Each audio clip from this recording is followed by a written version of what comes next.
In our last lecture, we have discussed font group and paragraph group. In our today's lecture, we will see text alignment, placeholder size and placeholder movement. Now come to our lecture. यहाँ पर आप ये slide देख सकते हैं। इस पर मैंने कुछ राइट किया हुआ है जनाब कॉलेज छंग। जब मैं इस पर क्लिक करता हूँ तो आपको ये एक बॉक्स नज़र आ रहा है। इसको कहा जाता है प्लेस होल्डर। आप ये जो प्लेस होल्डर है इसका साइज भी चेंज कर सकते हैं और इसकी लोकेशन भी चेंज कर सकते हैं। इसको मूव कर सकते हैं एक जगह से दूसरी जगह। आप इसको रिसाइज कर लें। ये देखें, जैसे जैसे आप इसको चेंज करेंगे जो इसके अंदर टेक्स्ट है वो भी चेंज होता चला जाएगा। तो इसके थ्रू आप इसकी जो मूवमेंट है वो भी चेंज कर सकते हैं। यहाँ से इसको जहाँ मर्जी आप मूव कर सकते हैं।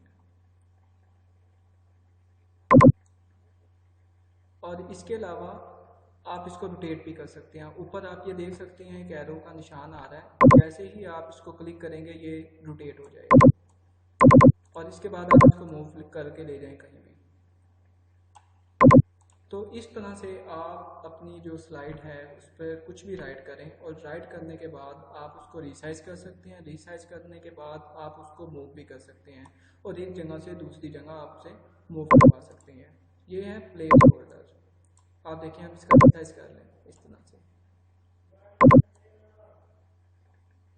और इसके अलावा एक चीज़ जो ये है वो ये है कि आप कोई लोगो वगैरह या अगर आप इसके अलावा कुछ इंसर्ट करना चाहते हैं, जस्ट लाइक आप कोई पिक्चर वगैरह लगाना चाहते हैं तो वो भी आप इधर लगा सकते हैं। जस्ट लाइक मैं इधर इस पर क्लिक करता हूँ और यहाँ से मैं इंसर्ट में जाकर एक लोगो निकालते हैं जनाब कॉलेज का।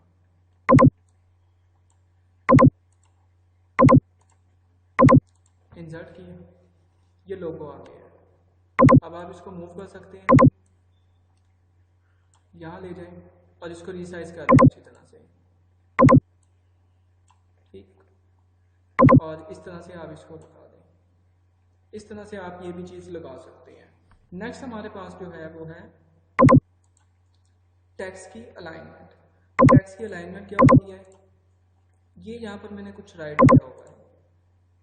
आपके सब्जेक्ट्स हैं, ये सब्जेक्ट्स यहाँ पर राइट हुए हैं। अब इसकी जो अलाइनमेंट है इस वक्त लेफ्ट साइड पर है, तो मैं इसकी अलाइनमेंट चेंज कर सकता हूँ। पैराग्राफ ग्रुप में जाना है। पैराग्राफ ग्रुप में जाने के बाद यहाँ पर आपके पास ये ऑप्शन आता है, ये लेफ्ट अलाइनमेंट है, ये सेंटर में अलाइनमेंट करना है और ये राइट पर। इसको आपने जिसको अलाइनमेंट करनी होती है उस सबको सिलेक्ट करें। सिलेक्ट करने के बाद इसको सेंटर में ले जाएं या राइट में, जहाँ पर भी आप इसकी अलाइनमेंट करना चाहते हैं उधर अलाइनमेंट हो जाएगी। इस तरह से आप इसकी जो अलाइनमेंट है वो चेंज कर सकते हैं। तो ये आज हमने जो चीज़ें डिस्कस की हैं उसमें एक तो ये था कि टेक्स्ट की अलाइनमेंट, दूसरा प्लेस होल्डर का साइज़ और तीसरे प्लेस होल्डर की मूवमेंट। तो ये था हमारा आज का lecture. I hope you have understand all this things and if you have any question you can ask me without any hesitation. Thanks.